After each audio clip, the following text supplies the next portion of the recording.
Welcome, Simulation Nation, to OTV. I am O'Malley. And before we get started here, let's take a look at the mods I currently have installed.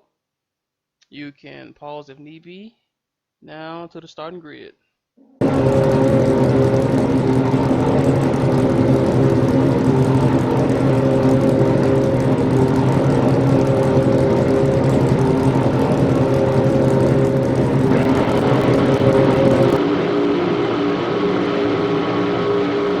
The start. Green flag waves. We're underway. Very controlled start. I'd like to see that. Everybody nice.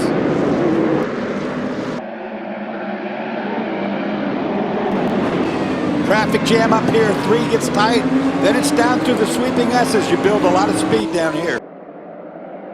And as we say so often, you can't win the race at the first corner, but you could certainly lose it.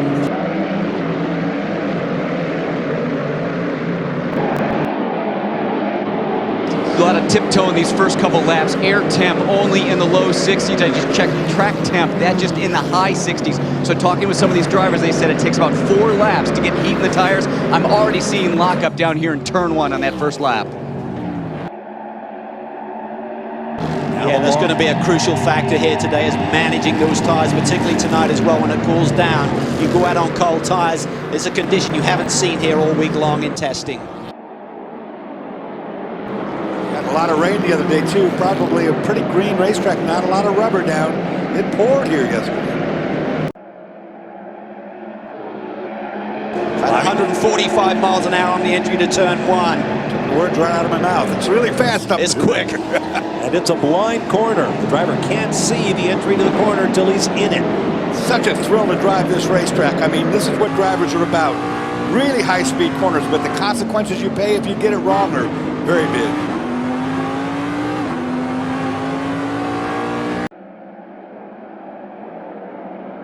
Spectacular section of the racetrack here, down through the S's.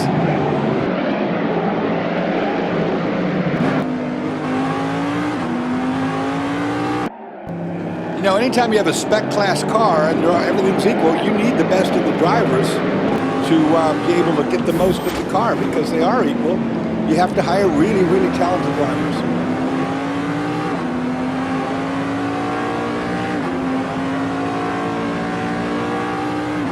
They'll pick up a bit of a draft, Dorsey. That car in front will punch a hole in the air and allow that second car to go a little bit quicker down the straightaway. Definitely will, and it really comes into prominence here. You start going down this hill into the brake zone. You really get sucked up behind. Look at this. It'll throw you forward in the seat belts. Oh, It's really tight here, really slow, then back on the power hard without abusing those tires. You don't want to burn them off early in this stint.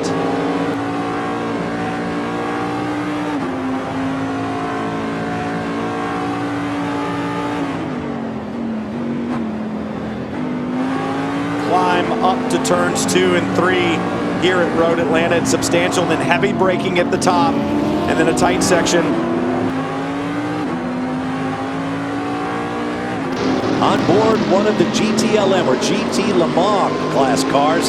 Basically a factory war, but there are a couple of privateer teams in the mix as well. Should be our pole sitter, Nick Tandy.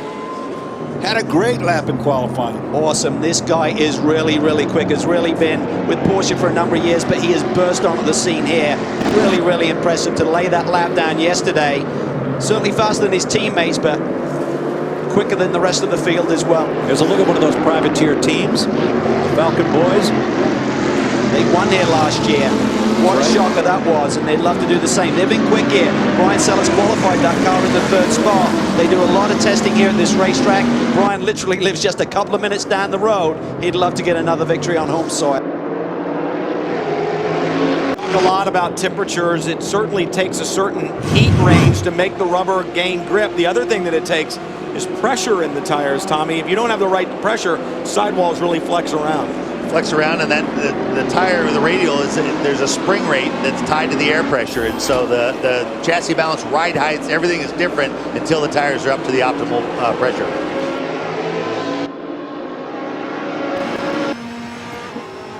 On board with Giancarlo Fisichella.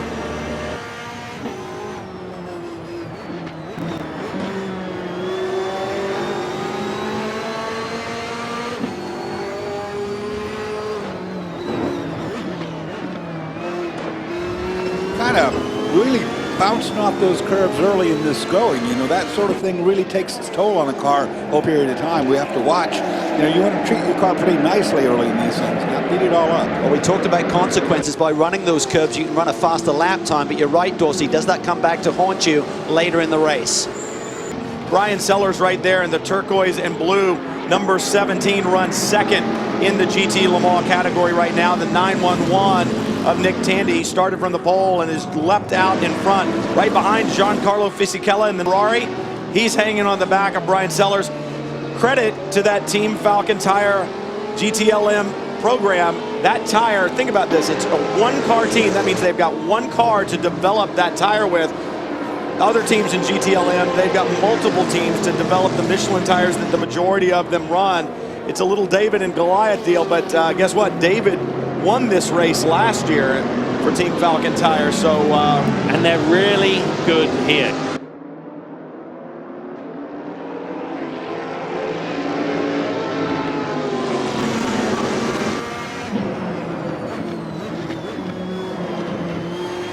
Different classes running together, they have different performance factors.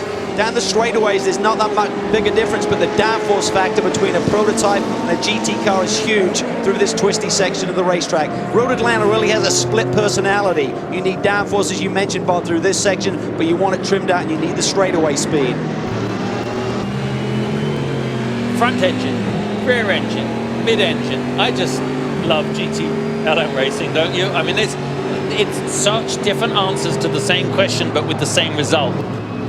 Right now, at this stage of the race, we were watching one of the Michelin tire engineers was doing track temperature, Brian, and track temperature just at the start of the race was 73 degrees. It was 104 on Thursday afternoon. So they have a big difference. If the wind is, for those of you sitting at home, you can't feel it. You may look at the trees in the background. There's a little breeze, a light breeze, but it's a very cool breeze. If that maintained during the afternoon, the track temperature would be more restrained in how high it goes up. But it'll probably get into the early 90s if by mid-late afternoon. On board the number 93 Dodge Viper SRT.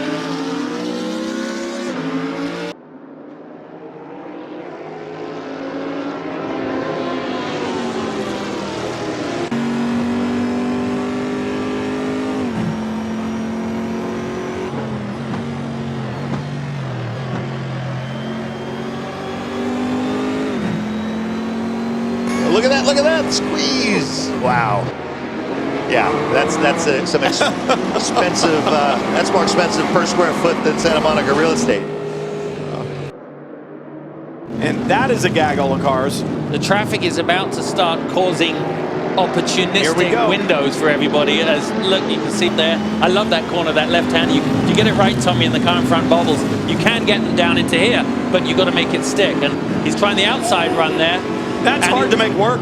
And Antonio Garcia has just been magic in this 3-car all year. Really, really tough to beat. They had frankly, a lackluster race at COTA, and not quite sure what that was about. I mean, if you sneeze, you go from first to 8th, but a big swing in the points. But the 3-car has really been strong this year and just had a bad run at COTA, so they need to try to reverse that and pull back those 7 points. But look, you see, do you know what? It's funny, isn't it? Not many people have had the privilege of walking down that little hill there. I'm just going to the braking area we saw there. The elevation change. That's here, not a little hill. Yeah, it's not a little hill. This isn't a little hill. And all the GT cars, everyone's flat through there now, the top cars. That's quite impressive.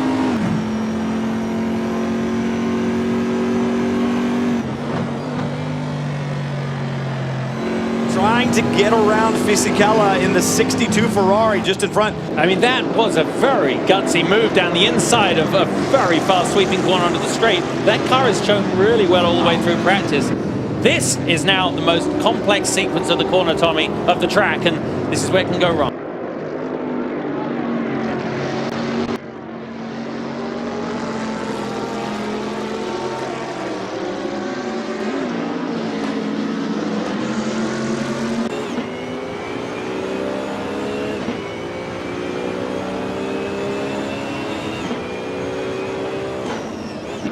Of John Edwards at the back of the shot right there.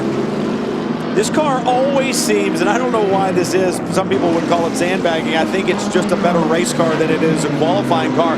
With the downforce that the little Z4 has on it, I think it's a well-handling car. Perhaps suffers a little bit down the straightaway, but they can make time through traffic, and that's what's important right now, although he's not losing a lot of time to the Viper out in front. I think they go when it matters. These drivers, you'll look at all the devices that they have, radio wires, drink tubes, and everything else. It's changed a lot over the years. I remember the first drink bottle that I ever had. Somebody said, well, let's take a windshield washer squirter and we can try to use that. I mean, they're so developed now. The bottles have a little placeholder down in the bottom. I mean, the cars are designed with a lot more driver comfort in mind than I think they've been in back in the olden days when I ran. The windshield washer serves two purposes. Not only do you not have to suck all the fluid through the hose, it also breaks the siphon, because all of us that have driven that way, you get a nice cool drink, then you hit that brake zone at the end of the straightaway, and it just starts pumping uncontrollably into your mouth. All of a sudden you're drowning. Yes.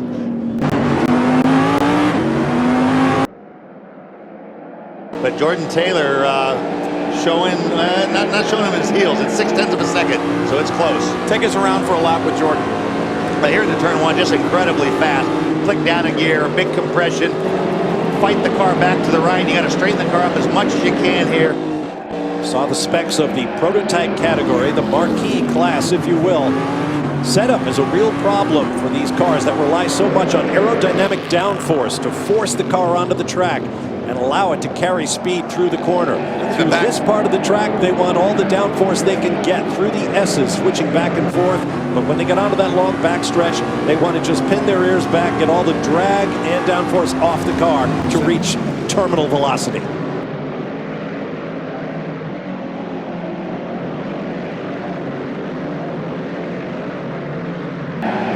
Jordan Taylor has been sensational here, and the pace that Konica Minolta machine has been very impressive. He hasn't made a mistake, and he's in the perfect rhythm.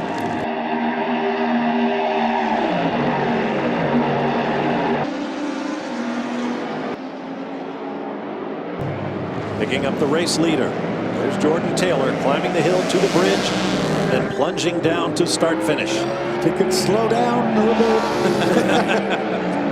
White flag, one more lap of the 2.5. But this is great watching the leading three here. They are separated on their lap times by 0.02 to 0.2 of a second, and it's really great to know that at the top end of the field, when you're on equal tires, when you're on equal track conditions with equal drivers, this is very close racing. Climbing that hill, it's down about 120 miles an hour at apex. Then into these S's, there's ribbon of asphalt. You're going to wind up through the gears here, flat out, and about 145 miles an hour as you hit the brakes there for turn 5.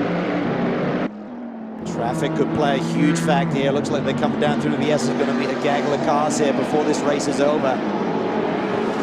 Just need a little bit of luck.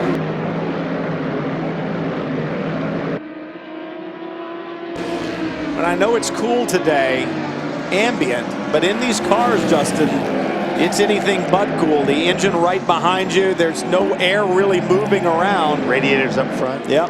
As a GT driver, I'll say, what discomfort do they suffer? Nothing compared to us. But yeah, I mean, obviously, it's the closed confinement, really, Brian, that does it. The lack of circulated air, even though they have fans and everything they need and water to hand. There's the number 10 under the bridge one last time. Swinging down to start finish, Jordan Taylor and Wayne Taylor Racing bring the Konica Minolta Chevrolet Corvette DP to victory. Down into the brake zone for turn 10. Oh, it's not over yet.